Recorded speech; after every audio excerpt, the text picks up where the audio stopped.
Fiancée cheated on me with her friend. I really need to convey my tale to someone other than my therapist, and I'm too embarrassed to tell my closest friends or relatives. For the last 11 years, I've known my ex-fiancée.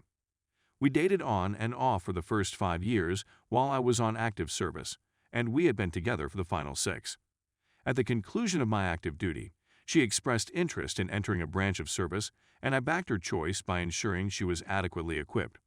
We were planned to purchase a home when she joined and settled in, so I began looking over our finances.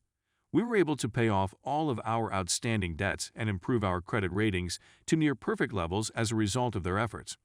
During that time, I also got a brand new automobile for her cash since we planned to have a baby this year. After a month at her unit, she began talking about marriage more regularly, so I decided to approach her about establishing a date. We did, and we warned friends and family to expect an RSVP in the mail. A month later, I get a FaceTime call from her when she is hanging out with several pals, including 2 married couples and 3 other single friends, 2M, 1F. All of these folks I'd met previously. I was at a friend's home, a couple. She was stationed roughly a 13-hour drive away, and I was due to go there that month, having previously received a transfer from my work.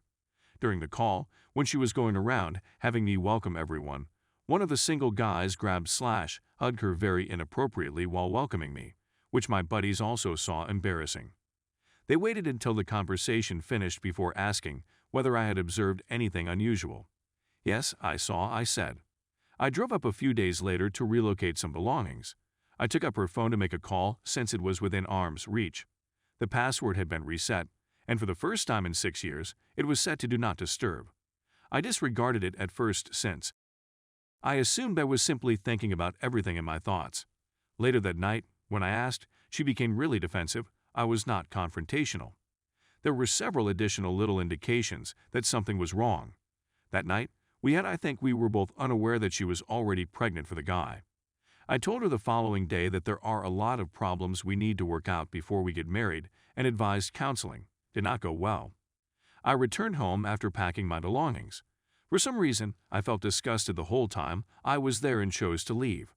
She found out she was pregnant that same month and married the man the next month to preserve face, I think. We weren't trying for a baby and took all necessary measures. She did, however, have unprotected with the man on the night of the FaceTime conversation and blamed it on drink, which was hilarious. I cautioned her on many times about how simple it is to discover adultery in the military if you don't keep it together. When she was on duty at work at 2/3 a.m., away from her husband, she continued phoning me and saying, I made the greatest mistake of my life. I barred her from contacting me in any way. It's been a year, and I'm finally getting my life back together. I'm still working on my mental health, which has been difficult given my PTSD, extreme anxiety, and despair. However, I have gone a long way. I am steady, sober, and content. Over the last 3 years, I have seen 6 dear friends from the military commit suicide, and I could never have anybody feel the way I do. I'm just glad I didn't get to the point where I pondered it. Thank you for reading this and enabling me to express myself. I needed to express myself someplace. Sorry for the choppy chronology. It's already very lengthy lol, and I didn't want to add to it. Story 2. He's 30, married, and I'm pregnant, 23. In March, I finished my undergraduate year and began searching for employment. With so many employees laid off and many working from home, COVID made it very hard to get a job in my profession. Last year, a job as a bartender became available in my state just before the 4th of July, so I took it. The pay is excellent, which is why I'm still doing it after more than a year. My manager and I hit it off right away. We worked incredibly long hours together, and he was always there to rescue me from strange customers. We only have bouncers on the weekend. We were sleeping together and hanging together outside of work by September. He was furious when I told him I was pregnant in August. I was in a state of shock and didn't know what to think. He said he wanted some space. It was something I respected. We didn't even chat much at work. We simply spoke about nothing. After a few weeks, he apologized and said he was just caught off guard, and he always thought he'd have kids after marrying HA. But I'd be a great mom, and he's in it with me, and it's my decision. But an abortion made more sense to him. After much deliberation, I informed him that I was leaning toward keeping the baby because I have a strong support system and a good income. For the following several weeks, He would bring up the subject of abortion here and there. He brought it up so extensively one night that I booted him out. He eventually apologized and said that he was simply stressing out. I knew where he was coming from since I still panic from time to time. He got really inebriated at work last night, which is unusual for him. He wanted to drive home, but I had his keys and urged him to come with me. It's a little after 3:30 a.m. by the time we leave the pub, and someone named Kim phoned him at least 10 minutes during the 15-minute trip to my apartment. When I inquire who Kim is, he tells me she's a friend. That's so strange, you never mentioned her before. He attempted to start, but he is in no position to do so. I ask him again who Kim is. He tells me to relax and that it's none of my business. Okay, Susie. He's never been like this before. When I ask him again who Kim is, he begins yelling in my face that she's his wife and that she knows about me. I'm thinking, you're not humorous. What is her name? He claims he was only having fun and that I ruined everything by becoming pregnant. I should have had an abortion. I'm such a for not putting things together. I throw him out and absolutely cry for hours over it. I had no idea he was married, but now that I think about it, there was one big red sign. We just up at my house.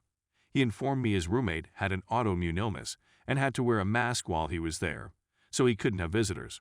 It made sense to me at the time since everything was so unfamiliar. This was last, except I phoned in sick and am clearly going to resign. But what is the point? Because of this jerk, my life is a total shambles. He undoubtedly has a wife. I sought her up on Instagram, and lucky for me, her profile wasn't private, so I just cried for hours tonight over photographs of their lovely existence. Update. First and foremost, I'd want to express my gratitude to those who were sincere in their kindness and provided sound counsel. You make all the difference in the world and have really aided me in determining my future steps.